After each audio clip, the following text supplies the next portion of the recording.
Latest updates ఎప్పటికప్పుడు పొందడానికి big TV WhatsApp channel follow అవ్వండి. లింక్ డిస్క్రిప్షన్ లో ఉంది.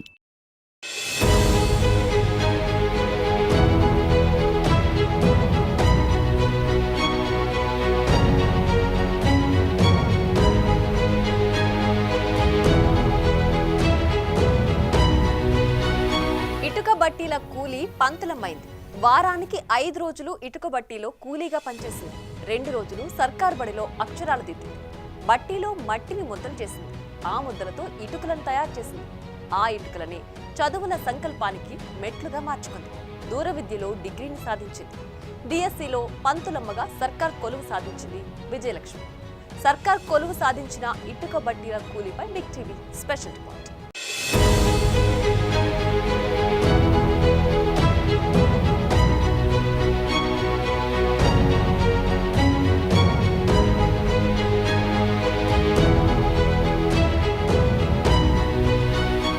మంచిర్యాల జిల్లా వేమనపల్లి మండలం క్యాతన్పల్లిలో ఆవుల మర్రి విజయలక్ష్మిది నిరుపేద కుటుంబం. తల్లిదండ్రులు నాగయ్య, తార కూలీ పనిచేస్తూ జీవనం సాగిస్తున్నారు. నివసించేది చిన్న గుడిసెలో. ఆ గుడిసెలో ఉంటూ కూలీ పనిచేస్తూ విజయలక్ష్మితో పాటు మరొక 2 పిల్లలను పోషిస్తున్నారు తల్లిదండ్రులు. ఉన్న ఊరిలో ఉపాధి కరువైనప్పుడు ఉపాధి కోసం మంచిర్యాల హాజీపూర్ ఇటుక బట్టీల్లో పనిచేయడానికి పిల్లలతో సహా నాగయ్య, తార వెళ్లేవారు.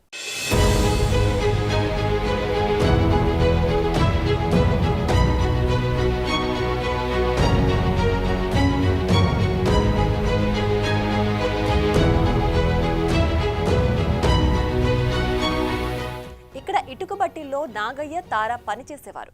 అదేవిధంగా కూతురు విజయలక్ష్మి కూడా పనిచేయాల్సిన పరిస్థితి. ఇటుక బట్టీలో తల్లిదండ్రులతో పాటు మట్టి ముద్రలు చేసి ఇటుకలు తయారు చేసేది విజయలక్ష్మి. విజయలక్ష్మికి బడికి వెళ్లాలని, చదువుకోవాలని బలంగా ఉండేది. కానీ తల్లిదండ్రుల ఆర్థిక పరిస్థితి అంతంత మాత్రమే.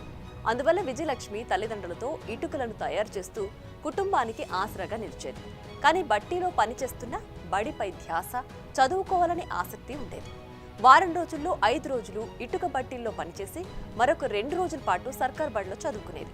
ఇలా అతి కష్టం మీద 10వ తరగతి వరకు పూర్తి చేసింది విజయలక్ష్మి. 10వ తరగతిలో మంచి మార్కులతో పాస్ అయింది. అందరికీ నమస్కారం. నా పేరు విజయలక్ష్మి. నేను 2024 డిఎస్సిలో టీచర్ జాబు సాధించడం జరిగింది.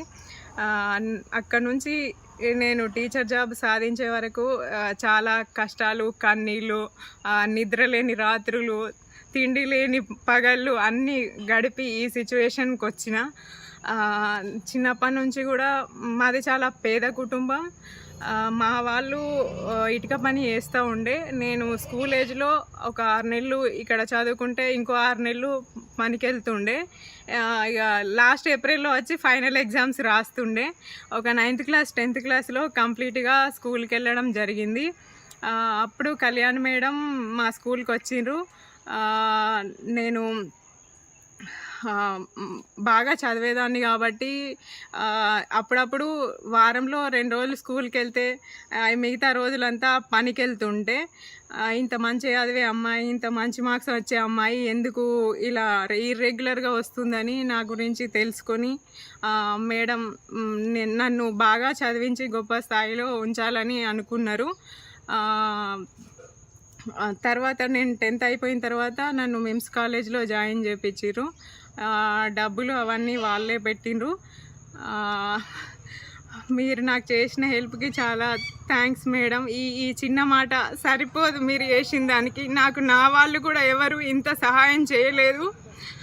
ప్రతి ఒక్కరూ నన్ను హేళన చేసిన వాళ్ళే తప్ప నన్ను ఎవరు దగ్గర తీసుకోలేదు.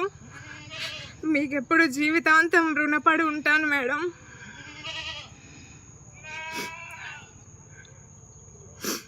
చాలామంది తిండికి లేకున్నా చదవడం ఎందుకు, మీకు అవసరమా, మేము ఉన్నోళ్ళమే చదివిపిస్తలేము, మీ మీ మీ పరిస్థితి బాగాలేదు, కైకిలు పోతే కాదా, మీకెందుకు చదువులు, ఇవన్నీ అన్నారు. అయినా కూడా అవన్నీ ఏం పట్టించుకోలేదు.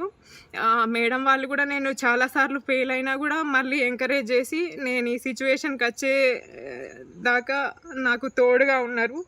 నేను వేసిన ప్రతి అడుగులో వాళ్ళు నన్ను పడిపోకుండా పట్టుకున్నారు. చిన్నప్పటి నుంచి అన్నీ నేనే పనిచేసి నేనే అన్నీ చేసుకున్నా. బుక్స్ కొనుక్కోవడం కానీ, పెన్నులు కొనుక్కోవడం కానీ, బట్టలు కొనుక్కోవడం కానీ.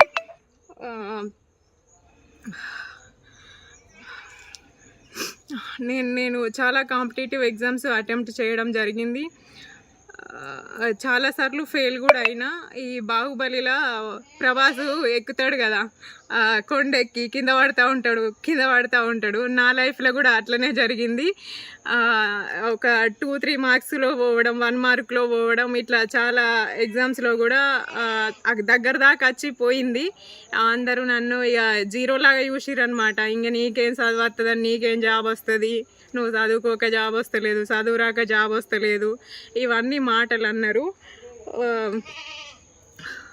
అయినా కూడా అవన్నీ నేను పట్టించుకోకుండా నా పని నేను చేసుకున్నా. ఎప్పటికో ఒకనాటికి ఖచ్చితంగా గెలుస్తా, నేను ఖచ్చితంగా టీచర్ అయ్యే చూపిస్తా అని.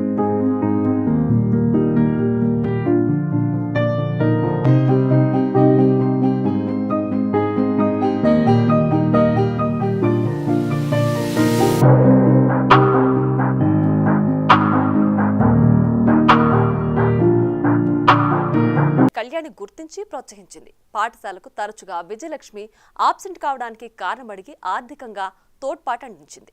ఆ విధంగా కళ్యాణి మేడం తోడ్పాటుతో హాస్టల్లో ఉంటూ ఇంటర్ను పూర్తి చేసింది. తర్వాత టీచర్ ట్రైనింగ్ టీటీసీ చదివింది. ఇక డిగ్రీ చదువుకుందామంటే ఆర్థిక పరిస్థితి బాగోలేదు. దీంతో దూర విద్యలో డిగ్రీ పూర్తి చేసింది. డిగ్రీ తర్వాత సర్కార్ కొలువు సాధించాలనే సంకల్పంతో పోటీ పరీక్షలు రాసింది.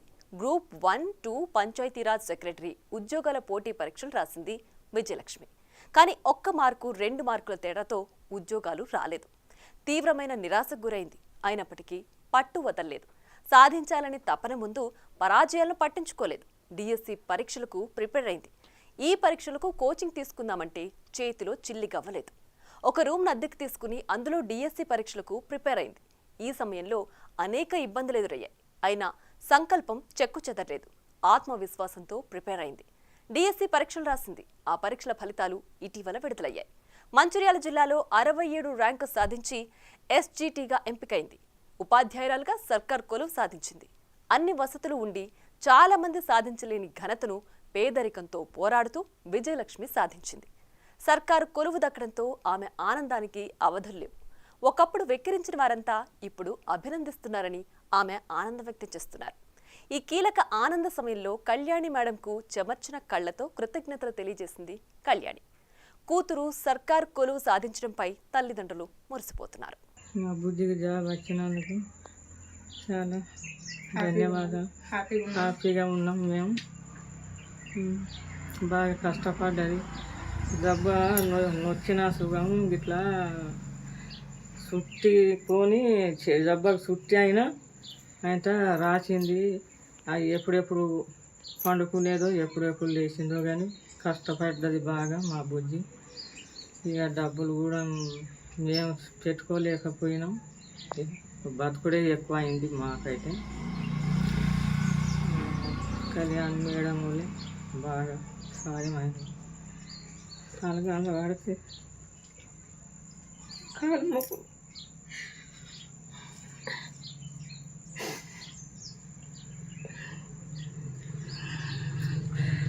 బాగా పేదోళ్ళం మేము.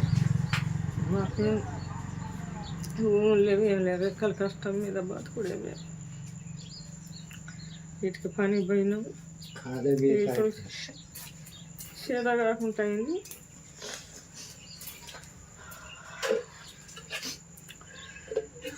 ధన్యవాదాలు.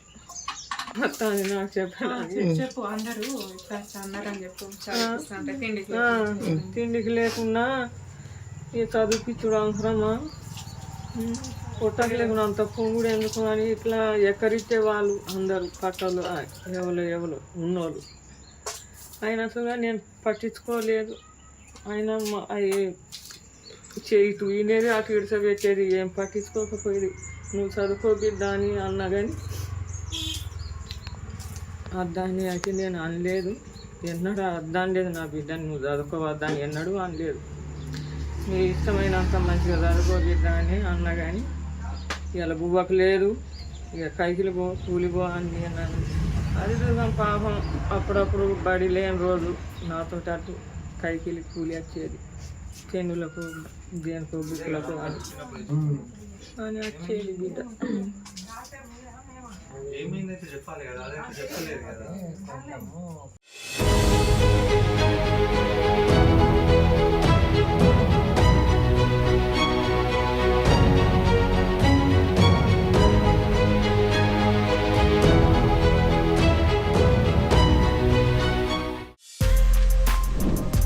For more videos like this, subscribe Big TV channel.